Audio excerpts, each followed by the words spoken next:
Welcome back to American Agenda. It's the fourth day of public school closures in the city of Chicago. Yeah, over the weekend, the nation's third largest school district attempted to come to an agreement over remote learning and COVID-19 safety protocols, but little progress was apparently made. Yeah, Chicago Mayor Lori Lightfoot took to Twitter last night stating, out of fairness and consideration for parents who need to prepare, classes will be canceled again Monday. When she talks about preparing, she's leaving out, how do you take care of the kids, right?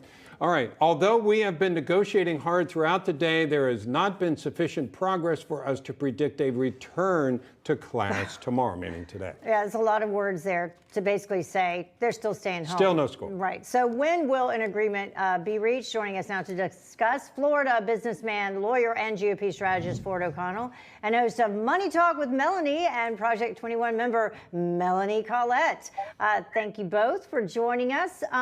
Should we start with this and just listen to what Chicago Mayor Lori Lightfoot called the Chicago Teachers Union walkout last night on NBC News, Meet the Press? Listen to this, and Ford, we'll start with you. Listen. Are kids going to be in school this week in Chicago? Well, I'm doing everything I can to make sure that that happens. And to be clear, what the Chicago Teachers Union did was an illegal walkout. They abandoned their posts and they abandoned kids and their families. We are working diligently every single day at the bargaining table to narrow the differences and to get a deal done. All right, Ford, your thoughts on this. Who is in control here in Chicago? Clearly, it's the teachers' unions, right? It is. The teachers unions are absolutely in control, and they're also in control nationwide because they give $700 million every time the Democrats want to run an election. And forget ISIS. Over the past 2 years, the Chicago's teachers union has been the biggest hostage takers in America. No other group of workers has demanded more, gotten what they wanted, and still refused to work. And remember, under the American Rescue Act, when we gave the public schools $130 billion, it was Chicago that got the most at $1.8 billion. And guess what? They're not going to work. And the Democratic aldermen and the city council are just going to sit on their hands and say that they're being tough. But it's the 300,000 children in Chicago's public schools that are the real losers here. Yeah, you know, I'm old enough to remember PATCO, the Air Traffic Controllers Union, back, I guess it was 79, 80. Yeah, it would have been 80 because Ronald Reagan said 81 it would have been because he was president then, said, you're not going to strike. And they said, well, you can't fire 13,000 people. He did, and he replaced them.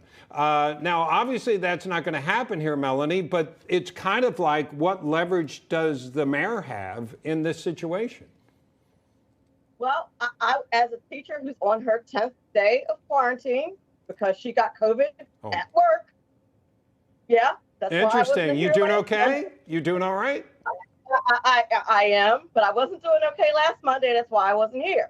And I can tell, I don't know where the money has gone, but I can tell you where it has not gone. It has not gone to see that kids can social distance. It has not gone to see that teachers can social distance in any formative way. Teachers are getting sick and bringing it home to their immune-compromised spouses and elderly parents. I don't agree with the union on anything.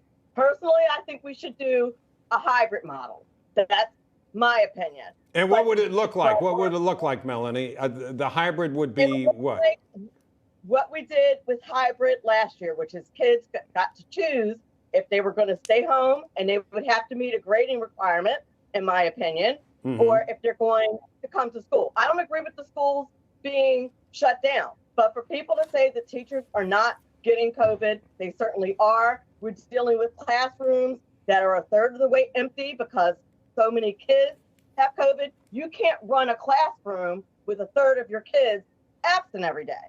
That's what's going on. What happened to But as a teacher, though, and I think that you started with this, Melanie. What happened to all the planning and the money and the funding that was supposedly going to these schools to prepare them to be able to teach under these circumstances? Because as we know, it's not going anywhere. So why aren't we there yet over 2 years later? I completely agree with you on that. And my point is those decisions are made above teachers' pay grade. Those decisions are made on the administrative level, on the school board level. We are told when schools are going to close. We are told to go in the classroom and teach and under which circumstances. Well, But and I can tell you the unions are supposed to protect the teachers, so should not the unions have been responsible for getting the schools shaped up so everybody could return safely? 150%. And so if the teachers should be ticked off at anybody, they should be ticked off at their unions for not doing what they were supposed to do.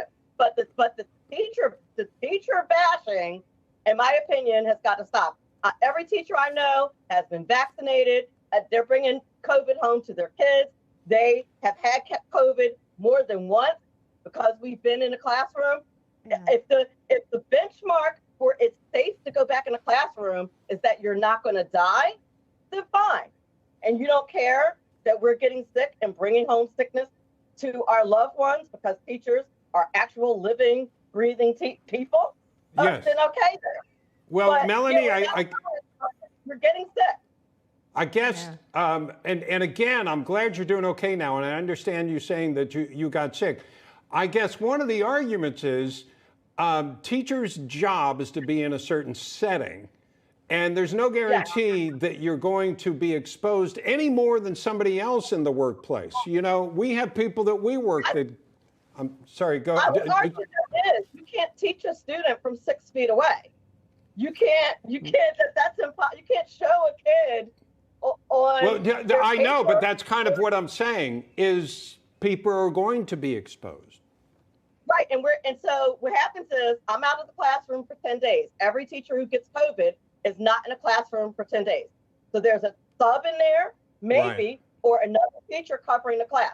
They're still not getting what they would have got if they were virtual and I was only out for, say, 3 days because I could have been teaching. But we don't know where you got it, though. Offering another perspective.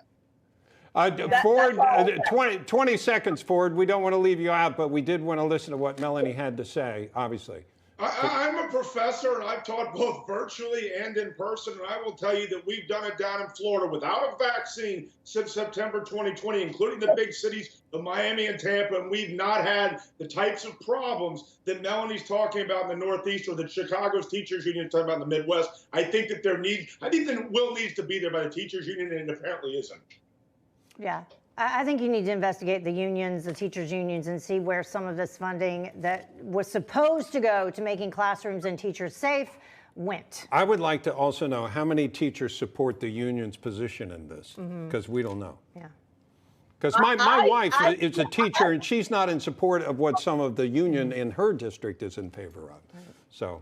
No, and I'm not in support of what the Chicago teachers are doing either. I don't think that's right. I think that they should have negotiated better. I think they should have demanded over the summer that they made. We have to run right now. I don't mean to cut you off, Melanie. We'll talk again after the break.